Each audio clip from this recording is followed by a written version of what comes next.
नमस्कार विद्यार्थी मित्रांनो. शाळा बंद पण शिक्षण सुरू या उपक्रमाअंतर्गत ऑनलाईन एज्युकेशन स्कूलमध्ये मी श्री संजय चौधरी, उपशिक्षक, गोखले एज्युकेशन सोसायटीचे श्री जयरामभाई हायस्कूल नाशिक रोड आपले स्वागत करतो. आज आपण इयत्ता 9वी विषय मराठी प्रथम भाषा यातील पाठ क्रमांक 18 हसरे दुःख, लेखक भालचंद्र दत्तात्रय खेर हा अभ्यासणार आहोत. विद्यार्थी मित्रांनो, पाठाच्या सुरुवातीला आपण लेखकांचा परिचय अभ्यासूया. लेखक भालचंद्र दत्तात्रय खेर यांचा जन्म 1917 मध्ये झाला असून ते कथालेखक, कादंबरीकार, विपुल व विविध स्वरूपाची वाङ्मय निर्मिती त्यांनी केलेली आहे. सुखाचा लपंडाव, प्रायश्चित्त, शुभमंगल, नंदादीप, वादळवारा या कादंबऱ्या त्यांनी लिहिल्या असून यज्ञ, अमृतपुत्र या चरित्रात्मक कादंबऱ्याही त्यांच्या प्रसिद्ध आहेत. अधांतरी, द प्रिन्सेस हे अनुवादित साहित्य आहेत. तसेच आईन्स्टाईनचे नवे विश्व, गीता ज्ञानदेवी, अपरोक्षानुभूती हे ग्रंथलेखन त्यांचे प्रसिद्ध आहेत. केसरी या वृत्तपत्राचे ते 25 वर्ष उपसंपादक होते. तसेच सह्याद्री मासिकाचे व्यावसायिक संपादक होते. प्रस्तुत पाठामध्ये चार्ली चॅप्लिनच्या कलेच्या प्रांतातील प्रवेशाचा प्रसंग चित्रित केला आहे. यातील दुर्दैवाचा भाग असा की त्याच्या आईच्या कारकिर्दीचा दुःखद अंत झाला. त्या क्षणीच त्याची कलावंत म्हणून कारकीर्द सुरू झाली. एकच क्षण सुख आणि दुःख यांनी भारावलेला म्हणून त्या प्रसंगातील भावनांना हसरे दुःख असे नाव दिले आहे. या पाठामध्ये असलेलं प्रसिद्ध व्यक्तिचित्र म्हणजे चार्ली चॅप्लिन यांच्याविषयी आपण थोडीशी माहिती अभ्यासूया. हा मूकपटांमध्ये अभिनय करणारा इंग्लिश अभिनेता, दिग्दर्शक होता, संगीतकार होता. विनोदी ढंगाच्या मूकाभिनयासाठी त्याची विशेष ख्याती होती. अभिनयासोबत तो मूकपटांचे लेखन करत असे, दिग्दर्शन सांभाळत असे, तसेच संगीतही रचत असे. पहिल्या महायुद्धाच्या अगोदरच्या काळात तो जगभरातल्या सर्वात प्रसिद्ध सिनेतारकांपैकी एक होता. हिटलर आणि चार्ली चॅप्लिन यांच्यामध्ये एक समानता होती. दोघांच्या पण मिशा सारख्याच होत्या, पण हिटलरला पूर्ण जग घाबरत असे आणि चार्ली चॅप्लिन लोकांमध्ये असलेली भीती संपवून त्यांना भरभरून हसवत असे. या महान कलाकाराच्या जीवनात खूप दुःख होते, पण त्याने सर्व दुःख विसरून सर्वांना हसवण्यात आपले जीवन व्यतीत केले होते. त्यावेळी मूक चित्रपट असायचे म्हणून चार्ली थोडासा जास्ती खास होता. त्याने एकही शब्द न काढता सर्वांना हसवले होते. अशा या चार्ली चॅप्लिन यांच्या जीवनावर आधारित असलेला हा पाठ आज आपण अभ्यासणार आहोत. आता पाठाला प्रत्यक्ष सुरुवात करूया. रंगमंचावरील पडदा दूर झाला. प्रेक्षागृह एकदम शांत झालं. वाद्यवृंदांचे स्वर घुमू लागले आणि प्रेक्षागृहातली कुजबूज एकदम थांबली. आपण ज्यास नाट्यगृहामध्ये एखादी नाटक बघायला जातो, नाटक सुरू होण्याच्या अगोदर त्या नाट्यगृहामध्ये लोकांची चर्चा चालू असते, गप्पा चालू असतात, त्यामध्ये आवाज येत असतो. परंतु जेव्हा रंगमंचावरील पडदा बाजूला होतो आणि वाद्यवृंदांचे स्वर घुमू लागतात, तेव्हा मात्र हे सर्व प्रेक्षक गप्पा करत असले अगदी शांत होतात आणि स्टेजकडे त्यांचं लक्ष असतं. रंगमंचावरील प्रकाशाच्या झगमगाटात लिली हार्ले एक तानेनं गात उभी असलेली दिसली. तेव्हा साऱ्या प्रेक्षागृहांची नजर तिच्यावर खिळून राहिली आणि वाद्यवृंदांशी जेव्हा तिच्या कंठातले स्वर एकरूप झाले, तेव्हा सारे श्रोते जीवाचा कान करून ऐकू लागले. सुरेल स्वरांची एक अलौकिक तेजोमय त्रिमूर्ती साकार झाली. साऱ्या श्रोत्यांचं भान हरपून गेलं. या उतार्यामध्ये या ठिकाणी काही वाक्प्रचार आलेले आहेत, ते आपण बघूया. नजर खिळून राहणे म्हणजे एकाग्रतेने पाहणे. जीवाचा कान करणे म्हणजेच मन लावून ऐकणे. तेजोमय म्हणजे तेजस्वी आणि भान हरपणे म्हणजे गुंग होणे. रंगमंचावर प्रकाशाच्या या झगमगाटामध्ये लिली हार्ले एक तानेनं म्हणजे अगदी एका सुरामध्ये गात उभी असलेली दिसली. तेव्हा साऱ्या प्रेक्षकांची नजर तिच्यावर खिळून राहिली होती. म्हणजे सारे प्रेक्षक तिच्याकडे एकाग्रतेने बघत होती. जीवाचा कान करून तिचं ते संगीत ऐकत होती. साऱ्या श्रोत्यांचं भान या संगीतामध्ये हरपून गेलं होतं. लिली हार्लेचा 5 वर्षाचा धाकटा मुलगा चार्ली विंग मध्ये उभा होता. विंग म्हणजे जी छोटी खिडकी असते स्टेजवर, त्याला विंग म्हणतात.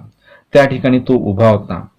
आपल्या आईच्या गाण्याशी त्याची तंद्री लागली होती. तिच्याकडे मोठ्या प्रेमानं बघत तो निश्चल उभा होता. तंद्री लागणे म्हणजे गुंग होणे आणि निश्चल उभा होता म्हणजे स्तब्ध उभा होता. लिली हार्लेचा 5 वर्षाचा छोटा मुलगा आपल्या आईचं जे काय गाणं चालू होतं ते गाणं अगदी तन्मयतेने बघत तिथे तो उभा होता. अगदी शांत स्तब्ध उभा होता. लिली हार्लेचं गाणं ऐन रंगात आलं. तिच्या गोड गळ्यातून तार सप्तकातले स्वर सहजतेने बाहेर पडायला लागले. तिच्या कंठमाधुर्यानं श्रोते डुलू लागले, फुलून गेले.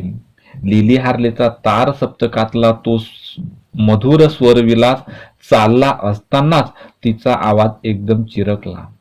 काही केल्या कंठातून आवाज फुटेना. स्वर आतल्या आत विरून जाऊ लागले. स्वरांनी वाद्यवृंदांची साथ संगत सोडून दिली. काही केल्या काही होईना. बसके स्वर कंठातून बाहेर येईनात. आपल्या कंठातून स्वर प्रकट करण्याची तिची धडपड चालू होती. विद्ध झालेल्या एखाद्या चंडोल पक्षानं आपले पंख फडफडून उंच आकाशात झेप घेण्याची धडपड करावी अशासारखं ते केविलवाणं दृश्य दिसत होतं. बघा विद्यार्थी मित्रांनो, लिली हार्लेचं गाणं ऐन रंगामध्ये आलं होतं. ती छानपैकी गात होती. तिच्या गोड गळ्यातून तार सप्तकातले स्वर हे सहजतेने बाहेर पडत होते. तिच्या कंठमाधुर्यानं श्रोते डोलू लागले होते. तिच्या गाण्यामध्ये ते तल्लीन झाले होते. लिली हार्लेचा तो तार सप्तकातला तो मधुर स्वर विलास चालत असतानाच अचानक तिचा आवाज चिरकला आणि तिच्या कंठातून काही केल्या स्वर बाहेर येत नव्हते. ते सर्व स्वर आतल्या आत विरून जात होते, संपून जात होते. जणू काय स्वरांनी तिची साथ संगत सोडून दिली होती. काही केल्या तिच्या कंठातून आवाज बाहेर येत नव्हते. हे सर्व बघून ती विचार करत होती की हे नेमकं झालं काय, हे असं कसं झालं. ती तिथे विचार करत असताना तिला काही तिथे समजत नव्हतं. तिच्या कंठातून बसके स्वर बाहेर येत होते आणि आपल्या कंठातून स्वर प्रकट करण्याची तिची धडपड चालू होती. परंतु काही केल्या तिच्या कंठातून स्वर बाहेर येत नव्हते. अगदी विद्ध झालेल्या म्हणजे घायाळ झालेल्या एखाद्या चंडोल पक्षानं आपले पंख फडफडून उंच आकाशात झेप घेण्यासाठी जी धडपड करावी तशी ती धडपड तिची चालू होती. अशासारखं ते केविलवाणं दृश्य त्या ठिकाणी दिसत होतं आणि लिली मात्र या ठिकाणी अतिशय घाबरलेली होती की काय करावं काय नाही हे तिला सुचत नव्हतं. त्या दिवशी कित्येक श्रोते प्रेक्षागृहामध्ये गर्दी करून बसले होते. लिली हार्लेचे ते फार चाहते होते. काय झालं, एकदम असं काय झालं, अशी त्यांची आपापसामध्ये कुजबूज सुरू झाली. त्यांना सुद्धा कळत नव्हतं, कारण आजपर्यंत असं कधीच झालं नव्हतं की लिली हार्ले स्टेजवर आली आणि तिच्या कंठातून स्वर येत नाही. हा प्रसंग आजपर्यंत या श्रोत्यांनी कधी बघितलेला नव्हता. त्यामुळे त्यांच्यामध्ये सुद्धा आता आपापसामध्ये कुजबूज सुरू झाली की हे नेमकं या ठिकाणी काय झालेलं आहे. परंतु तिच्या आवाजाला एकदम काय झालं होतं हे तिलाही कळलं नव्हतं. मग श्रोत्यांना कुठून कळणार, हा प्रश्न या ठिकाणी निर्माण झाला. काही काळ त्या श्रोत्यांनी दम धरला, धीर धरला. परंतु लिली हार्लेचा दम आता पुरता निघून गेला होता. तिने खूप प्रयत्न करून सुद्धा तिच्या कंठातून स्वर बाहेर येत नव्हते. काही काळानंतर श्रोत्यांना दम धरवेना. काहीतरी विपरीत घडलं होतं खास हे मात्र निश्चित होतं. काहीतरी घडलेलं आहे हे मात्र आता श्रोत्यांच्या लक्षात आलं होतं. मग प्रेक्षागृहातील साऱ्या श्रोत्यांमध्ये कुजबूज सुरू झाली. श्रोते आरडाओरडा करू लागले. आरडाओरडा हा वाढू लागला. कित्येक श्रोत्यांना तिचं ते गाणं तोंडपाठ होतं. ते भसाड्या आवाजात तिचं गाणं म्हणू लागले. त्यांच्या त्या म्हणण्याला शिट्यांची आणि आरोळ्यांची साथ सहजच मिळाली. अगदी त्या प्रेक्षागृहातलं वातावरण अतिशय गढूळ झालं. लिली हार्लेचं ते गाणं ही लोक त्या ठिकाणी म्हणू लागले, अगदी त्यांच्या भसाड्या आवाजामध्ये. आणि त्यामुळे सर्व या ठिकाणचा जो प्रसंग आहे तो अतिशय भयानक त्या ठिकाणी निर्माण झाला होता. विंग मध्ये उभ्या असलेल्या चार्लीला काहीच कळेना. कावऱ्या बावऱ्या मुद्रेनं तो गोंधळून आईकडे बघत उभा होता. स्टेजवरच्या प्रकाराची स्टेज मॅनेजरला काहीच कल्पना नव्हती. त्यामुळे तो आतल्या बाजूला काहीतरी काम करत बसला होता. यापूर्वी असा प्रकार कधीच घडला नव्हता. नृत्य असो, संगीत असो किंवा नाट्य असो, लिली हार्लेकडे कधीच बघावं लागत नसे. प्रेक्षागृहात, म्युझिक हॉलमध्ये किंवा कॅन्टीनमध्ये लिली हार्ले एकदा उभी राहिली म्हणजे मॅनेजर निर्धास्तपणानं दुसरीकडे बघायला मोकळा होत असे. ती उभी राहीपर्यंत काय ती त्याला धावपळ करावी लागे. लिली नृत्य करण्यात जशी निष्णात होती तशी पियानो वाजवण्यातही वाकबगार होती. नृत्य करताना तिच्या पदन्यासात जशी जादू होती तशीच तिच्या हातांच्या बोटातही एक प्रकारची विलक्षण जादू होती. मध्यम उंचीच्या लिली हार्लेची लांब सडक बोट पियानोच्या पांढऱ्या शुभ्र पट्ट्यांवर नाचायला लागली म्हणजे पियानोतून स्वरही बेहोशीनं नर्तन करायला लागत आणि ती गायला लागली की तिच्या कंठातून जे स्वर्गीय स्वर बाहेर पडत ते त्या पियानोतील स्वरांमध्ये एकरूप होऊन जात. कित्येक विनोदी प्रहसनात ती काम करायची. तेव्हा प्रेक्षागृहात हास्यलहरी उठायच्या आणि त्या स्टेज मॅनेजरच्या कानावर हमखास पडायच्या. लिली हार्लेच्या स्टेजवरच्या कामाकडे कधीच लक्ष द्यावं लागायचं नाही. त्यामुळे स्टेज मॅनेजर निर्धास्तपणे या ठिकाणी राहत होता. परंतु त्या दिवशी जे घडलं होतं ते मात्र काही वेगळंच होतं.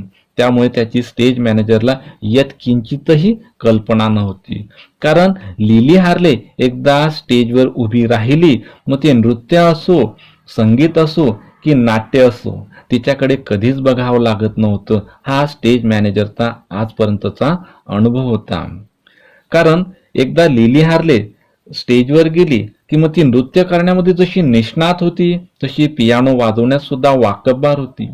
त्याचबरोबर ती नृत्य करताना तिच्या पदन्यासामध्ये अशी जादू होती तशी तिच्या हाताच्या बोटातही एक प्रकारची विलक्षण जादू होती. तिची लांब सडक बोट पियानोच्या पांढऱ्या शुभ्र पट्ट्यांवर नाचायला लागले म्हणजे पियानोतून स्वरही बेहोशीनं नर्तन करायला लागत आणि ती गायला लागले की तिच्या कंठातून जे स्वर्गीय स्वर बाहेर पडत ते त्या पियानोतील स्वरांमध्ये एकरूप होऊन जात असे. इतकं तिचं ते गाणं सुंदर असायचं. त्यामुळे स्टेज मॅनेजरला लिली हार्लेकडे कधीच बघावं लागलेलं नव्हतं. त्यामुळे त्या दिवशी जेव्हा प्रेक्षागृहात आरडाओरडा आणि आरोळ्यांचा आवाज स्टेज मॅनेजरच्या कानी पडला तेव्हा तो धावत पळत आला आणि विंग मध्ये चार्लीच्या शेजारी येऊन उभा राहिला. गोंधळून जाऊन तो रंगमंचावरील लिली हार्लेकडे बघत होता की नेमकं झालं काय. लिली हार्लेच्या कंठातून स्वर बाहेर काय येत नाही हा प्रश्न स्टेज मॅनेजरला या ठिकाणी पडला होता. आणि हे सगळं दृश्य तो 5 वर्षाचा छोटा चार्ली याच्या शेजारी उभा राहून बघत होता. लिली हार्लेची मुद्रा पांढरी पडली होती. आजवर तिच्या गोड चढ्या गळ्यानं तिला कधीच दगा दिला नव्हता. हुकुमी आवाजामुळे तिची सतत प्रगती होत गेली होती. ती अधिकाधिक नाव मिळवत चालली होती. चांगल्यापैकी पैका कमवत होती. परंतु विद्युल्लता चमकावी आणि क्षणार्धात घनदाट अंधारात विलीन होऊन जावी असा प्रकार घडला होता. आजपर्यंत तिची एवढी अवहेलना कधी झाली नव्हती. त्या अपमानित अवस्थेत स्टेजवर थांबणं तिला मुळीच शक्य नव्हतं. या सगळ्या प्रसंगामुळे लिली हार्लेची मुद्रा पांढरी पडली होती. म्हणजे ती खूप घाबरून गेली होती. कारण आजवर तिच्या गोड चढ्या गळ्यानं तिला कधीच दगा दिला नव्हता. हुकुमी आवाजामुळे ती सतत प्रगती करत गेली होती. अधिकाधिक नाव मिळवत चालली होती आणि खूप सारा ती पैसा कमवत होती. परंतु विद्युल्लता चमकावी आणि क्षणार्धात घनदाट अंधारात विलीन होऊन जावी असा प्रकार त्या दिवशी घडला होता. आजपर्यंत तिची एवढी अवहेलना कधीच झाली नव्हती. इतका अपमान तिचा कधीच झाला नव्हता. आणि या अपमानित अवस्थेमध्ये आता मात्र स्टेजवर थांबणं तिला मुळीच शक्य नव्हतं. ती खाली मान घालून मुकाट्यानं विंगमध्ये परतली. स्टेज मॅनेजर चार्ली बरोबर तिथेच उभा होता. त्याला काय बोलावं हे समजेना आणि नेमकं काय झालं आहे हे चार्लीलाही समजत नव्हतं. अशी परिस्थिती तिथे झाली होती. रडवलेल्या स्वरात लिली हार्लेच म्हणाली स्टेज मॅनेजरला, माफ करा, माझा आवाज काही केला बाहेर फुटला नाही. मी तरी काय करणार. मी गाण्याचा खूप प्रयत्न करून पाहिला. पूर्वी असं कधीच झालं नव्हतं. मॅनेजरला ते माहीत नव्हतं का? माहीत होतं, परंतु तरी सुद्धा लिली हार्ले स्टेज मॅनेजरला सांगते की मला माफ करा, माझा आवाज हा काही केल्या फुटत नाही. मी काय करू, मला काही समजत नाही. यापूर्वी असं कधीच झालं नव्हतं. त्यानं फिनॅफोर अँड अयोलान आणि मिकाडो या नाटकातल्या तिच्या भूमिका बघितल्या होत्या. सल्वन कंपनीतले ॲपेरा बघितले होते. तिनं गायलेलं शास्त्रीय संगीतही ऐकलं होतं. त्यामुळे स्टेज मॅनेजरनं तिच्यावर शंका घेणं हे शक्यच नव्हतं. यत्किंचितही शंका स्टेज मॅनेजरने त्याच्यावर घेतली नव्हती. मग आताच तिच्या आवाजाला एकदम काय झालं होतं हे मॅनेजरलाही कळत नव्हतं. परंतु त्याला काहीतरी निर्णय घेणं मात्र भाग होतं. कारण हे जे प्रेक्षक बसलेले आहेत या प्रेक्षकांना काहीतरी सांगावं लागणार. त्यांना या ठिकाणी कुठला तरी कार्यक्रम घेणं हे गरजेचं होतं. अन्यथा प्रेक्षक या ठिकाणी आरडाओरडा करतील, नाट्यगृहामध्ये असलेले तोडफोड करतील, तिथे मस्ती करतील. त्यामुळे काहीतरी करणं आता स्टेज मॅनेजरला भाग होतो. तो लिली हार्लेला आता म्हणाला, ठीक आहे, तुम्ही थोडी विश्रांती घ्या. थोडा विचार करून मॅनेजर पुढे म्हणाला, पण मॅडम, आपला कार्यक्रम काही झालं तरी पुढे चालूच राहायला हवा, नाहीतर आपली नाचक्की होईल. प्रेक्षक आपल्याला या ठिकाणी उभे राहू देणार नाही. म्हणून आपल्याला काहीतरी निर्णय घ्यावाच लागेल. यानंतर मॅनेजरने पुढे काय निर्णय घेतला ते आपण पुढच्या व्हिडिओमध्ये अभ्यासूया. धन्यवाद.